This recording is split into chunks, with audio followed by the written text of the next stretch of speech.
That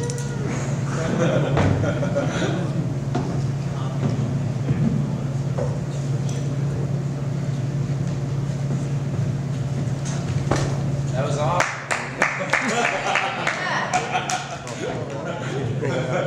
I will take that. I do like our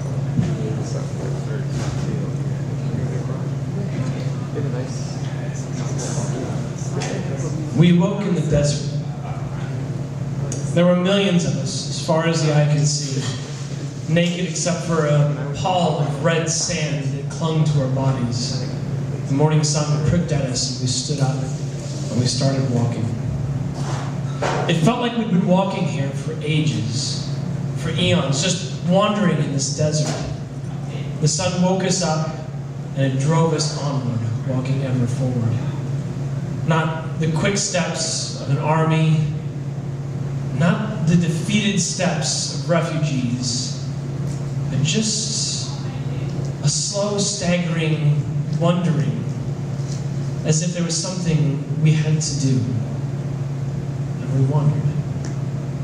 And days came, and days went, and this mass of humanity struggled forward, slowly moving through the desert. And I remember it was in the afternoon, just as the sun had left its hottest spot, that I started to feel it. There was something in the hard-packed red clay beneath us, kind of a vibration, a spirit, as if somewhere up ahead of us something had changed. Instead of people plodding along, just walking, there was energy. And it sounded like distant drums coming up through the ground, into our feet, and into our hips, into our minds and our breaths. And we started moving a little faster. But we didn't get to it that day. We rested uneasy in the night. And at the first prickles of sunlight, we stood up and we began moving faster than we had before. And by the afternoon, we could see it. It was a wall made out of giant red bricks, stretching as far into each corner of the horizon as we could see. And between myself and this wall was a flood of humanity. And even from miles and miles away from the wall, I could hear the rush of it like surf against the stone beach as people pressed against the stone. And I felt it. I felt the call. It was this purpose all of a sudden.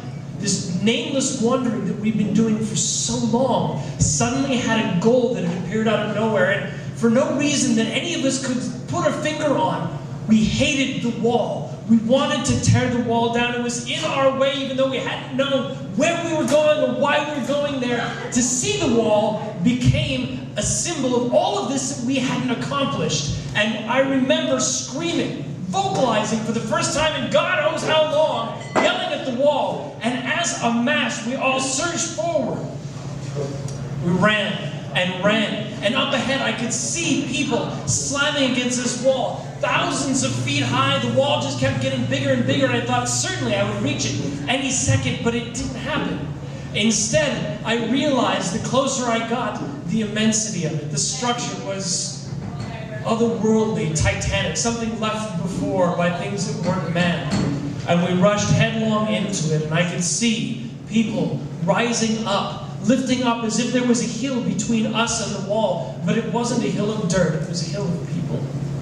We started walking up those who had already hit the wall and bounced off, climbing on top of bodies, screaming with throats raw. And I remember reaching the wall, not because I was running, but because I was carried by this horrifying wave of everybody and their anger and their hate. And it slammed me against the wall, and for a little while, all I could see was people, wide eyes, blood freckled to the side of their mouth, and that stupid fucking red sand from the long, pointless march. And it dragged me along the wall, pulling my cheek bloodily against it, until at some point, without ever meaning to, I found myself at the edge of the great wall of humanity.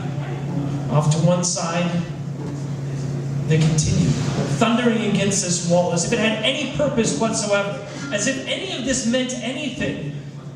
And I didn't care anymore. I didn't care. I backed away, along with a couple other survivors who staggered free, half broken, some crazy, I wandered away. The crash of mankind beating themselves against the wall slowly receded into the background, and I walked miles and miles along the red wall until I found a place for me. It seemed right. And I stopped, and I started tracing the mortar on one brick. Over and over again, I ran my fingers there, and slowly, little bits of the mortar began to come out. And eventually, bits of my finger began to give out, leaving tracks of red on the red wall. But it didn't matter. There was no pressure, no great roaring anger, no thrust of the surf, no raging of mankind. It was me, and it was the wall. At some point, the finger was no longer deep, it was no longer long enough to reach into the hole. So I used other fingers, one at a time, wearing them down, and then moving to the other hand. At some point, I remember I could reach in, and with all the strength I had, pulled the first brick out of the wall. I rested for a while and climbed into the shade, and I began on the next brick in the line. Finger on the mortar, over and over. I don't remember much.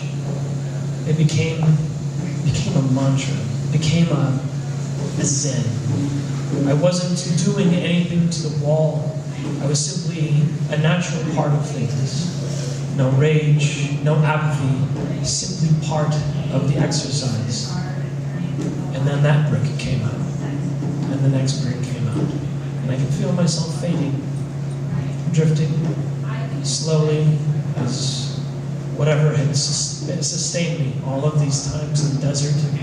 The wall had eventually just drained me dry. And my movements became slower. And at some point, I grabbed a brick and noticed in some part of my mind that it was cold. And rather than pulling the brick out of the hole I had made, I began feebly pushing against it. And as my heart beat down for the last time, the brick moved and moved. And as my vision faded, the brick fell out, and I died with my hand in the snow. Thank you.